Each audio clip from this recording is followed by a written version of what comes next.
Hello? Ay, nagising pa kita? Oo, buset ka. Ano yan? Sorry. Pwede ba kitang yayain? Gala naman tayo.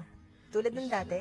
Oo naman. Para ka namang address niyan eh. Yun, sunduin na lang kita dyan sa inyo. Sure, ingat-ingat. Naabutan na tayo ng lunch. Ang tagal mo kasing gumayak eh. Aba, so kasalanan ko pa? Oo, Hehe, sorry. Nakatulog ulit ako eh. puyat na puyat ah. Magkausap kasi kami ni Nathan. Kaya ayun, anong oras na rin ako natulog? Okay. Tara, kain muna tayo. Saan mo ba gusto? Jabi, namiss ko kumain dun eh. Okay, Jabi. Wala ka pa rin pinagbago, no? Matako ka pa rin. Eh ikaw, kapangat mo pa rin. Kamukha mo pa rin si Jollibee. Mapangasar ka pa rin. Namiss kitang asarin. Eh di wow, pal. Kamusta naman kayo ni Nathan? Kami ni Nathan? Oo, relasyon yung dalawa. Kamusta? Oh, speaking of Nathan, wait lang, sagutin ko lang.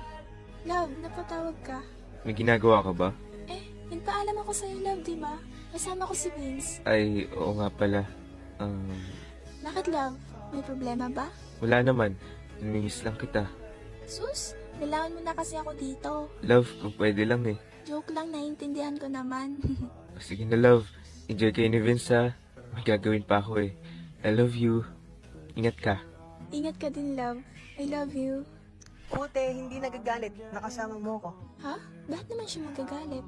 Hindi ba siya magsiselos? Hindi siya ganun. Minsan lang naman kung tupakin yun.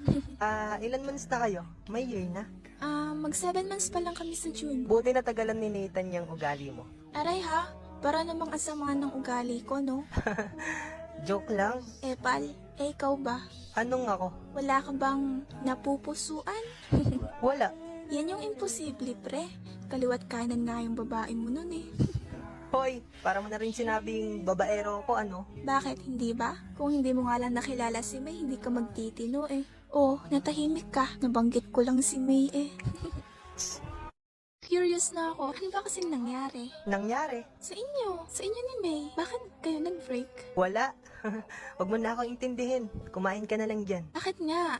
Pwede mo naman sa akin ikwento eh, makikinig ako. Buntis si May. Oh, di ba dapat maging masaya ka? Maging masaya. Oo, magiging tatay ka na eh. Nakalimutan mo na ba yung sinabi ko sa'yo? Wala na kami. At sana nga, ako yung tatay. Ano? Hindi kita maintindihan. Kung ganon, huwag mong sabihin, Tama ka. Sila yung nga yung ama. Yung ex niya. paano nangyari yun? Ewan ko. Okay ka naman ba? Hindi ko alam. Nagsisinungaling ako kung sasabihin kong okay na ako. Dahil ngayon, hindi ko pa rin matanggap na yung babaeng gusto kong makasama habang buhay ay bumubuo na ng pamilya sa iba. So, hanggang ngayon, mahal mo pa rin? Nakakalungkot man pero oo, mahal ko pa rin. At sobrang sakit kasi akala ko siya na, yun na. Pero hindi pa pala. Wait lang ha, pupunta lang akong CR. Hello, Tin? Nathan, pwede bang sunduin mo ako dito? Ha? Akala ko ba kasama mo si Vince? Oo nga, pero sige na, sunduin mo ako. Kunwari, may problema ka, o kaya may pupuntahan tayong biglaan. Bakit? Ano ba nangyari? Mamaya ko na ipapaliwanag. Sige na, please. Oo na.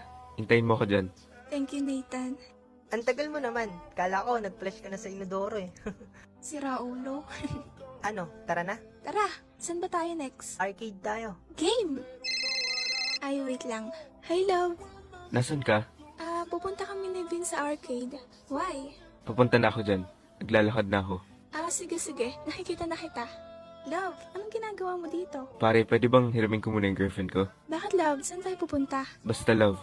Oo naman pare. May pupuntahan din sana ako after sana namin mag-arcade. Pero mukhang importante ang pupuntahan nyo. Kaya sige lang, go lang. Pasensya na pare. Okay lang pare. Paano ba yan, Tin? Mauna na rin ako. Ingat kayo pre.